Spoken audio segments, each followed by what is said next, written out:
Hey guys, what is up? It is your guy, Captain Conjuror, and today we are back for our first episode of Let's Play Conjuror the game. So guys, today we're gonna go ahead and play a unranked game. This is for the purpose of showing you guys how easy it is to play against a unranked official compared to a ranked game. In a ranked game, the aim is to win, obviously, and the opponents are much harder. People have more cards because in a ranked game, you get ranked on the dashboard, you know. So the purpose of ranked games is to give your all so that you can win, in order to be able to get on the top leaderboards. So while we wait for an opponent to join, I'm gonna go ahead and talk about the future of this game. So what I would like to see coming is a wide variety of new cards, heroes maybe, cards which have extreme capabilities, you know, that cost say 15 mana or even more and deal an extreme amount of damage, or cards that have an extreme amount of health. For example, a rock troll instead of a rock golem. I don't know, a rock troll could maybe possibly be someone that has hit points or can take damage to the amount of 20 points, therefore being able to win the game, or not win the game, defend your base properly. Right, so we are playing our first turn. Let's say hey. Now let's get into it, guys. So we're gonna go ahead and buy mana for our first go. We're gonna buy another mana. We can't buy another mana. We're gonna end the turn there. Our opponent has 28 cards on their deck. We have 44 cards in our deck. Lord Plague. As you can see in my previous video, next to the opponent's name there was a bracket with a number in it. That is your ranking, and as you can see, there is no ranking here because this is an unranked game. Now, he's placed a True Believer. Now let's read it out. If a True Believer has not moved this turn and has a friendly card above or below at the end of the turn, he places a protective spell on that card. The spell has only one charge and negates all damage received.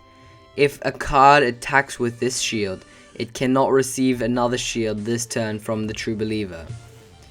This is a very rare card, and basically what it does is it protects the card in front of it, and all damage done, nothing will happen. Now we have a Slay Weakling here that kills a single enemy card that has 2 or less damage. Now the True Believer has 2 or less damage, so further on we're going to use the Slay Weakling to take out the True Believer. We have a Mesmer. Let's go through the Mesmer. The Mesmer is a really good card in my opinion. At the end of the Mesmer's turn, he mesmerizes the closest enemy card directly above him. Mesmerized cards cannot attack. This effect expires after 1 turn but may be reapplied. Basically what this means, if you have an extremely good enemy player, you can use the Mesmer. However, you'd have to place it the round before. You can move him the round after, but you will be able to prevent that card from attacking your health or your players, etc. So we're gonna buy mana this go. We can't buy more mana. We can only buy 1 mana every turn. Now I left that round with 4 mana remaining, which I just noticed was not the best idea. What you want to do is you want to use all your mana to the max ability.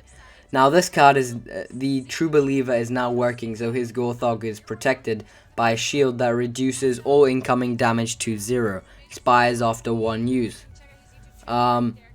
So Rogard can attack over 1 row of friendly cards, can attack the back row of enemy cards. So we're gonna get Rogard over here, and we are going to get another card and buy mana and end our turn.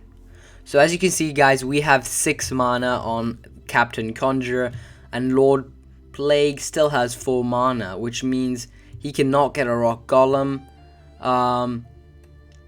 But he did just kill my card. So what we're gonna go ahead and do now is use the Slay Weakling. Or maybe we can't. Right, we can't use the Slay Weakling just yet. But as you can see, Gorthog has 3 damage. And Kavara has 3 damage.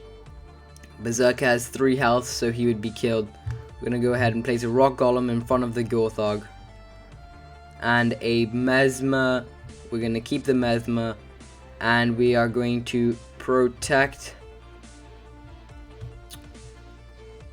We cannot do much left with this, but we're going to go ahead and buy another mana and end that turn.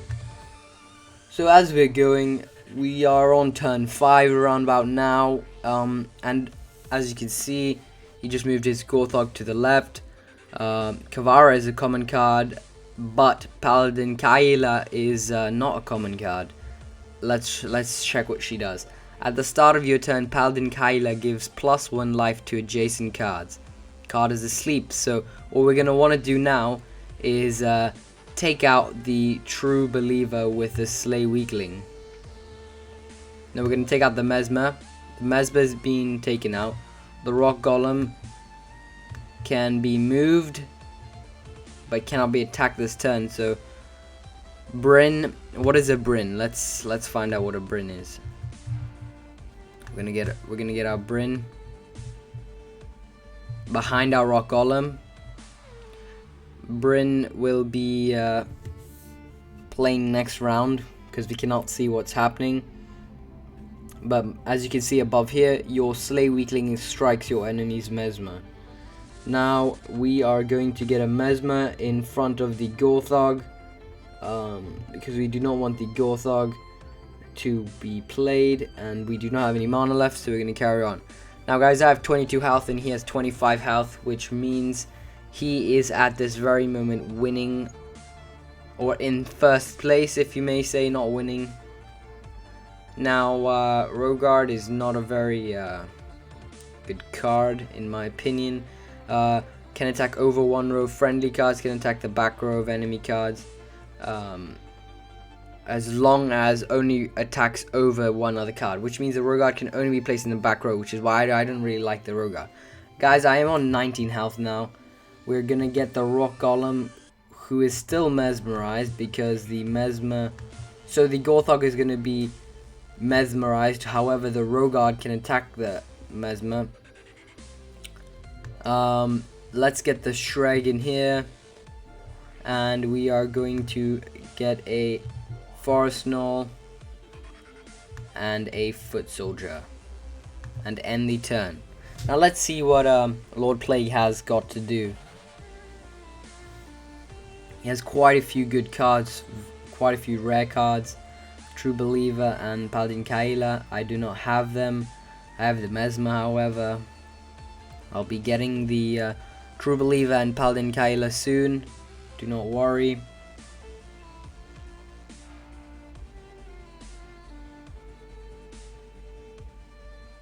Okay, so he is taking his time for this attack. What can we look forward to him doing? We can look forward to him not using his Gorthog, but using his Rogard to take out my Mesmer, which would be my opinion. So he's taken a hit on my Shreg. And my Mesmer's been taken out. However, his Gorthog is still mesmerized, so that cannot be attacked. And I have quite a few cards that I can use to attack. I used a Flash of Light. Quite smart. Took some health off of my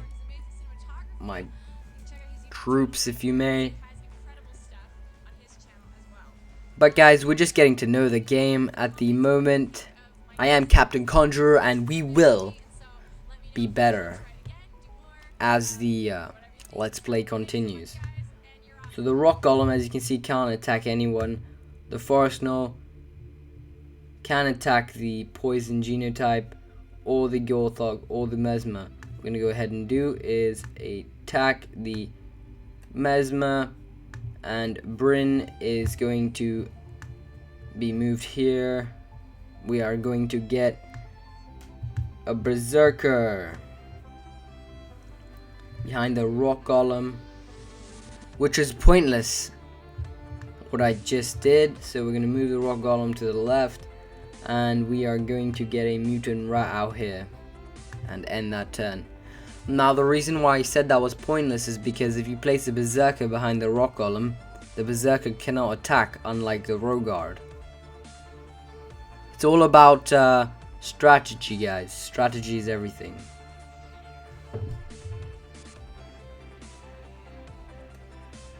So enemy Rogard has taken out my mutant rat. Enemy Rogard can attack over the Gorthog, so he is protected. I would, in my opinion, place a rock golem in front of Rogard because that's more protection.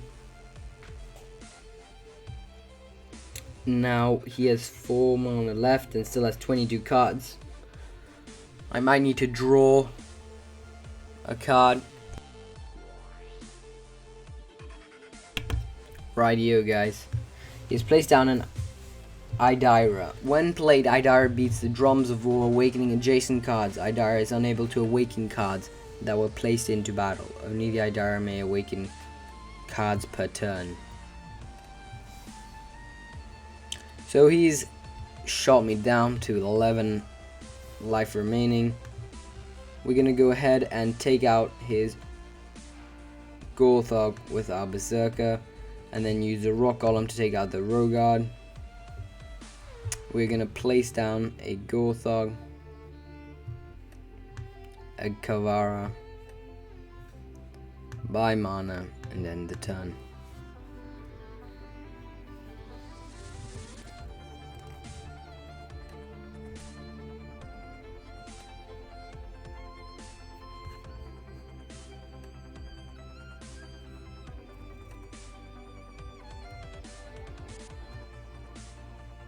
So the poison genotype hits me with 1 damage every single round. I need to take that out because I don't want to keep on getting hit with damage. But he now does have a Swift Grog, which can take me out, as it is protected by the True Believer. And as you will see, guys, when I end the turn right now, the match will be over.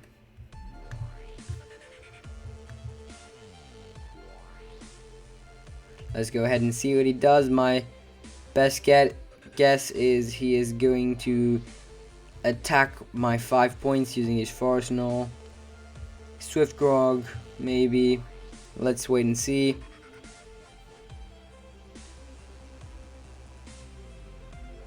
Your Kavara attacked an enemy poison genotype. The enemy poison genotype died defending the attack. So I had to use 2 cards to take out his poison genotype, but that is a good card. So he attacked me for 4 damage, and now he's going to go ahead and finish me off. We're just waiting for that moment.